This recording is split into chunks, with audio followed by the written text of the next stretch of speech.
భారతీయ railway నుంచి ఒక పెద్ద శుభవార్త. భారీ రిక్రూట్మెంట్ డ్రైవ్ రాబోతోంది.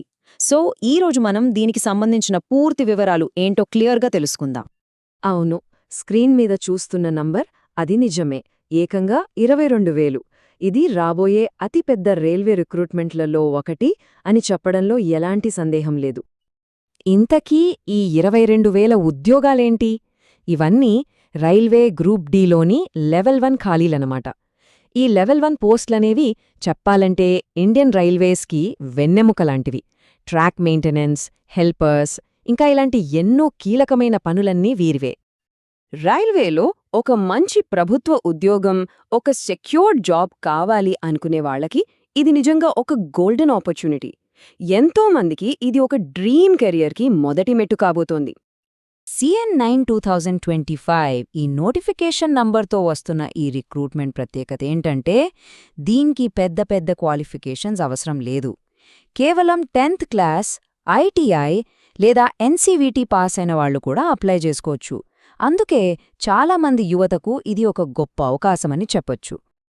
సరే, మరి ఈ నోటిఫికేషన్లోని అసలు విషయాలేంటి, కీ డీటెయిల్స్ ఏంటో ఒకసారి చూసేద్దాం. ఇక్కడ మనం కొన్ని బేసిక్ డీటెయిల్స్ చూస్తే పోస్ట్ లెవెల్ వచ్చి లెవెల్ 1 అంటే స్టార్టింగ్ బేసిక్ పేనే నెలకు 18,000 రూపాయలు ఉంటుంది. అఫ్కోర్స్ దీనికి అదనంగా ఇతర అలవెన్స్లు అన్నీ కలుస్తాయి. ఇక జాబ్ లొకేషన్ విషయానికొస్తే ఇండియాలో ఎక్కడైనా పోస్టింగ్ ఉండొచ్చు. అంటే దేశవ్యాప్తంగా పనిచేసే అవకాశం దొరుకుతుందన్నమాట. ఇలాంటి అప్లికేషన్స్లో టైమింగ్ చాలా ముఖ్యం కదా. సో క్యాలెండర్లో ఖచ్చితంగా మార్క్ చేసుకోవాల్సిన డేట్స్ ఏంటో ఇప్పుడు చూద్దాం. ఓకే, డేట్స్ జాగ్రత్తగా చూడండి. Notification January 30, 2026 నొస్తుంది. అప్లికేషన్ స్టార్ట్ అయ్యేది January 31న. ఇక లాస్ట్ డేట్ March 2, 2026. అంటే అప్లై చేయడానికి దాదాపు ఒక నెల టైం మాత్రమే ఉంటుంది. ఇక్కడ రిక్రూట్మెంట్ బోర్డ్ స్వయంగా ఒక ముఖ్యమైన సలహా ఇస్తోంది. అదేంటంటే లాస్ట్ మినిట్ వరకు వెయిట్ చేయకండి. ఎందుకంటే చివరి నిమిషంలో టెక్నికల్ ఇష్యూస్ రావచ్చు, సర్వర్స్ డౌన్ అవ్వచ్చు. ఇది చాలామంది చేసే కామన్ మిస్టేక్.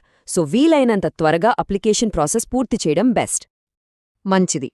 మరి ఈ పోస్ట్లకు ఎవరు అర్హులు? అప్లై చెయ్యాలంటే ఏమేం క్వాలిఫికేషన్స్ ఉండాలో ఇప్పుడు తెలుసుకుందాం. ఎడ్యుకేషనల్ క్వాలిఫికేషన్స్ చాలా సింపుల్గా ఉన్నాయి. మినిమం 10th క్లాస్ పాస్ అయితే చాలు. లేదా ITI అంటే ఇండస్ట్రియల్ ట్రైనింగ్ ఇన్స్టిట్యూట్ సర్టిఫికెట్ ఉన్నా ఓకే. లేదా NCVT అంటే national council of vocational training certificate ఉన్నవాళ్లు కూడా ఎలిజిబులే.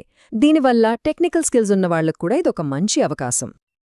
ఇక ఏజ్ లిమిట్ విషయానికొస్తే January 1, 2026 నాటికి కనీసం 18 ఏళ్లు నిండి ఉండాలి. గరిష్టంగా 33 ఏళ్ల లోపు ఉండాలి. సో 18 నుంచి 33 సంవత్సరాల మధ్య వయస్సున్న వాళ్లందరూ అప్లై చేసుకోవచ్చు. ఇది చాలా మంచి ఏజ్ రేంజ్ అని చెప్పాలి. అంతేకాదు, గవర్నమెంట్ రూల్స్ ప్రకారం రిజర్వ్డ్ కేటగిరీల వాళ్లకు ఏజ్ రిలాక్సేషన్ కూడా ఉంటుంది.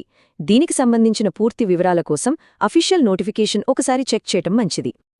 సరే, అర్హతలన్నీ ఉన్నాయి. అప్లై చేసేశామనుకుందాం. ఆ తర్వాతేంటి? సెలక్షన్ ప్రాసెస్ ఎలా ఉంటుంది? ఉద్యోగం రావాలంటే ఏ స్టేజెస్ దాటాలి? చూద్దాం. సెలక్షన్ ప్రాసెస్ మొత్తం 4 దశల్లో ఉంటుంది. First and most important computer based test అంటే CBT. ఇందులో క్వాలిఫై అయిన వాళ్లకి next stage physical efficiency test అంటే PET ఉంటుంది. రైల్వే జాబ్స్కి ఫిజికల్ ఫిట్నెస్ కూడా ముఖ్యం గదా. ఆ తర్వాత డాక్యుమెంట్ వెరిఫికేషన్, ఫైనల్గా మెడికల్ ఎగ్జామినేషన్. ఈ 4 స్టేజెస్ క్లియర్ చేస్తే జాబ్ వచ్చినట్టే. ఇది కేవలం ఒక ఉద్యోగం మాత్రమే కాదు, మన దేశానికి జీవనాడి అయిన ఇండియన్ రైల్వేస్లో భాగమయ్యే ఒక గొప్ప అవకాశం. సో భారతీయ రైల్వేతో ఈ ప్రయాణాన్ని మొదలుపెట్టడానికి సిద్ధంగా ఉన్నారా లేదా అనేది ఆలోచించుకోవాల్సిన సమయం ఇది.